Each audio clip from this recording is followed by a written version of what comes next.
The tennis world had been buzzing for days, but nothing could have prepared anyone for what unfolded on Saturday.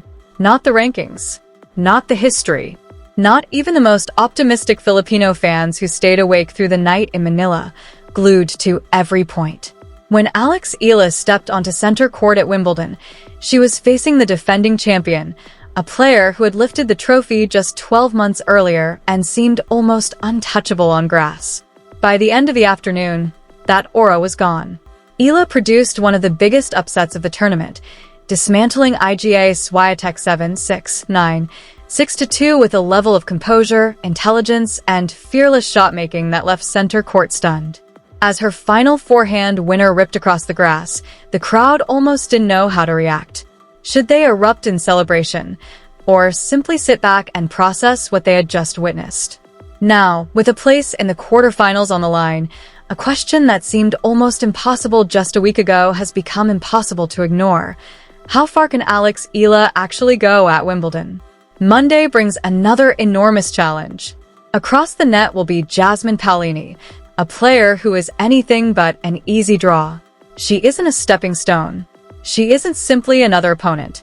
She is a former Wimbledon finalist, a two-time Grand Slam finalist, and one of the toughest competitors on the WTA Tour. Just 2 years ago, Paolini stood on this very court fighting for the Wimbledon title, pushing the eventual champion to 3 gripping sets before falling heartbreakingly short. But this year's story has been very different. Since the spring, injuries have quietly disrupted her rhythm. Confidence has come and gone. Results have become increasingly difficult to find. The 2026 season has been one of the toughest stretches of her career. Adding another layer to the story, Eala has already beaten Paolini once this season. Although that victory came on a completely different surface under completely different circumstances. Now, everything resets. 2 players. 2 completely different journeys. 1 center court. 1 winner. And perhaps no 4th-round matchup carries a more fascinating contrast. Before looking ahead to Monday, though, it's worth appreciating exactly what happened on Saturday, because Eala's victory deserves far more than a simple scoreline.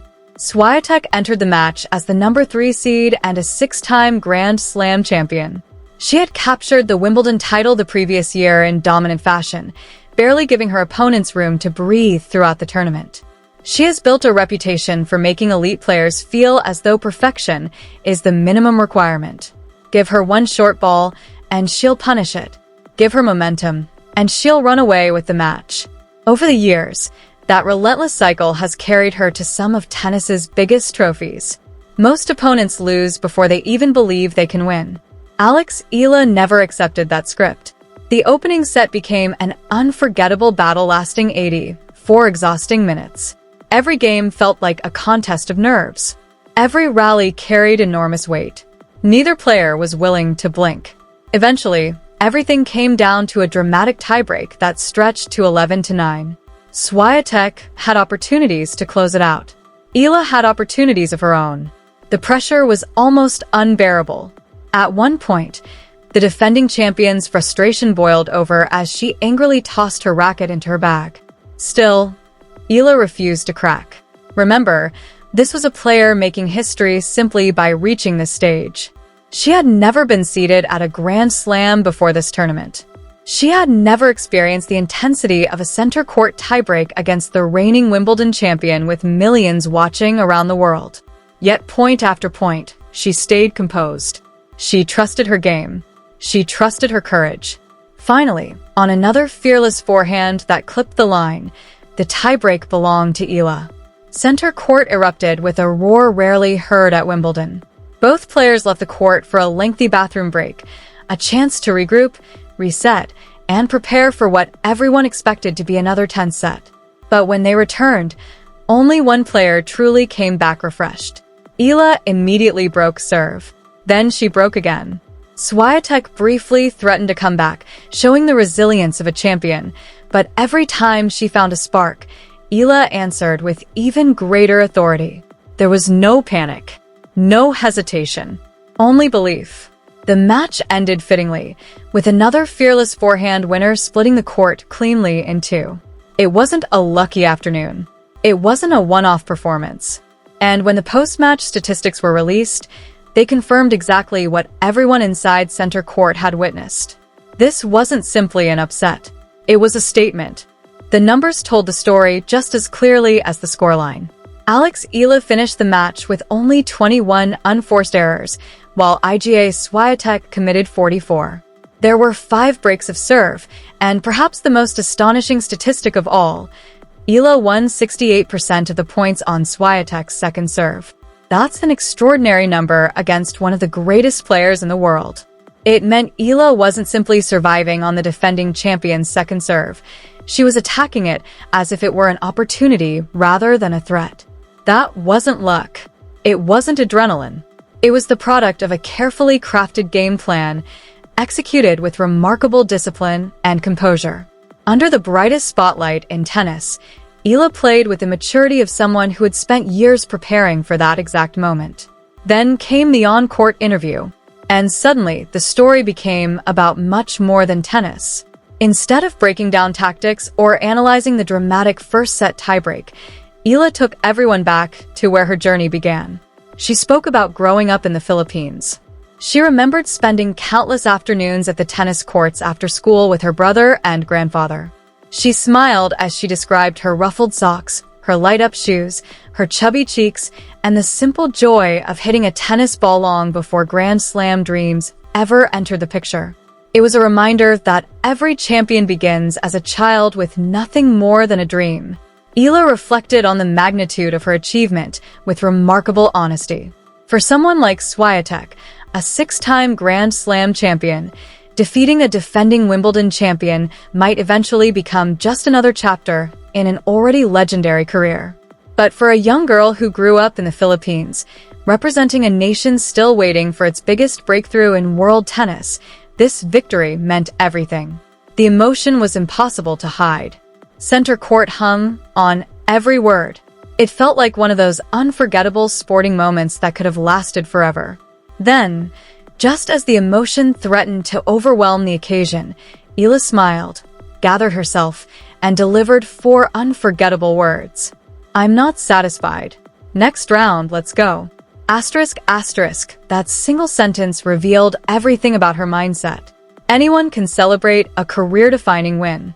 Very few athletes can experience the biggest victory of their lives, embrace every emotion that comes with it, and then immediately shift their focus to the next challenge.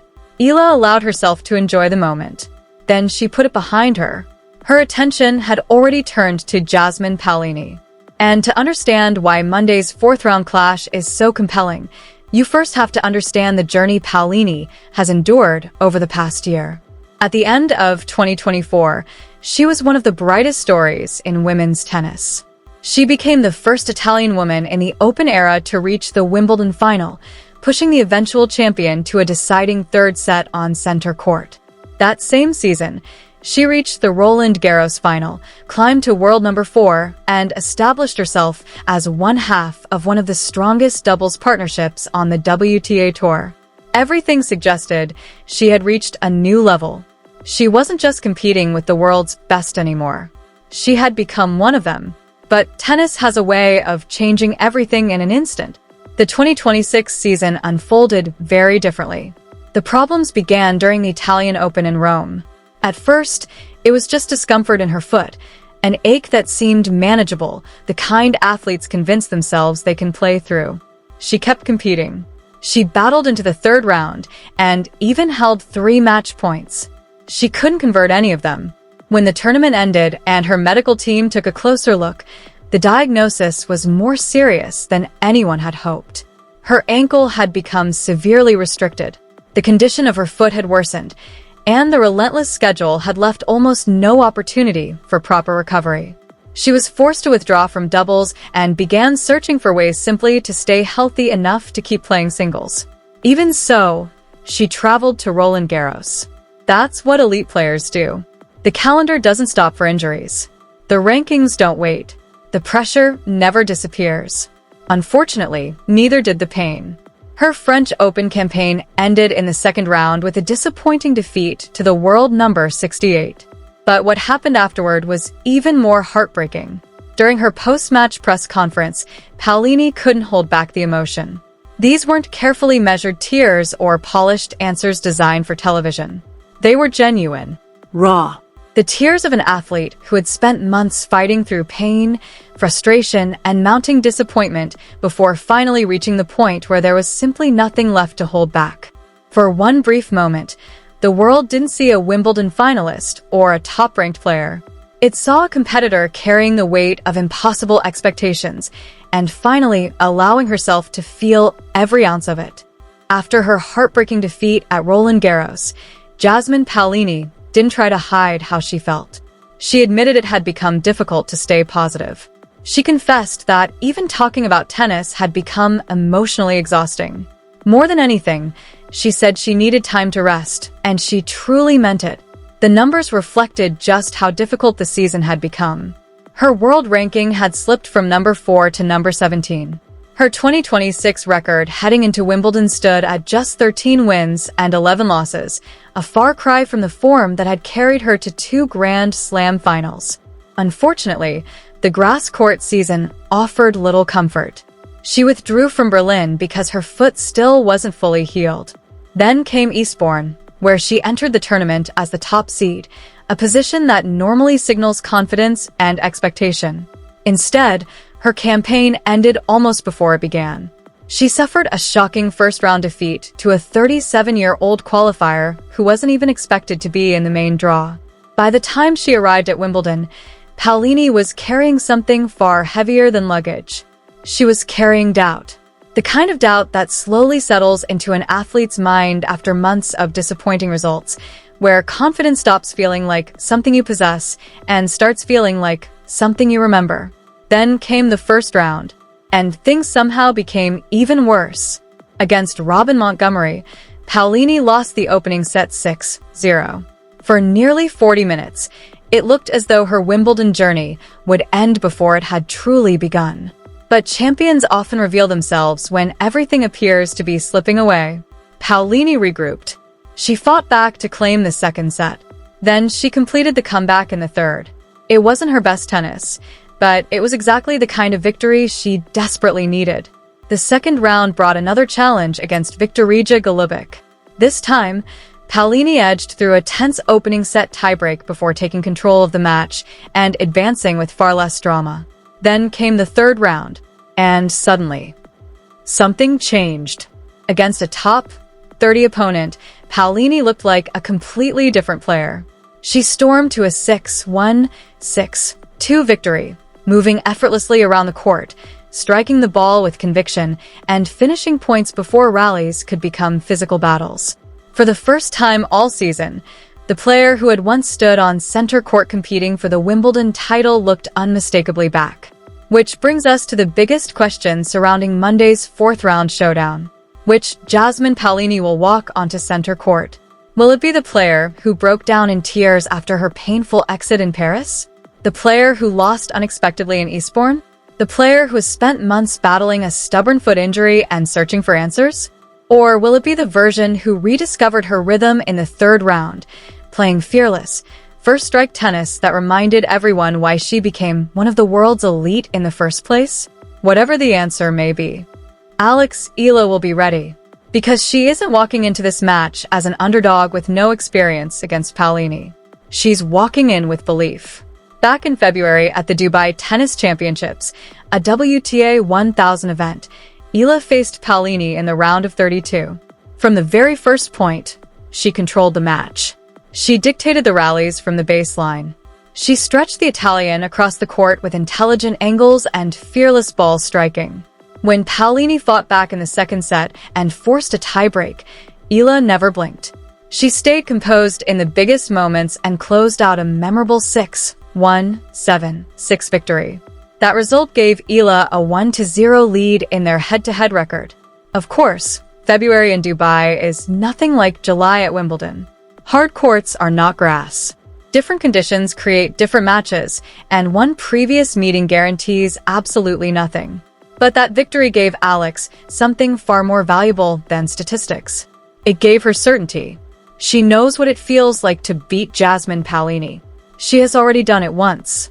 And when two players step onto one of the biggest stages in tennis, belief can become just as important as talent. Alex won't have to wonder if she belongs on the same court. She already knows she does.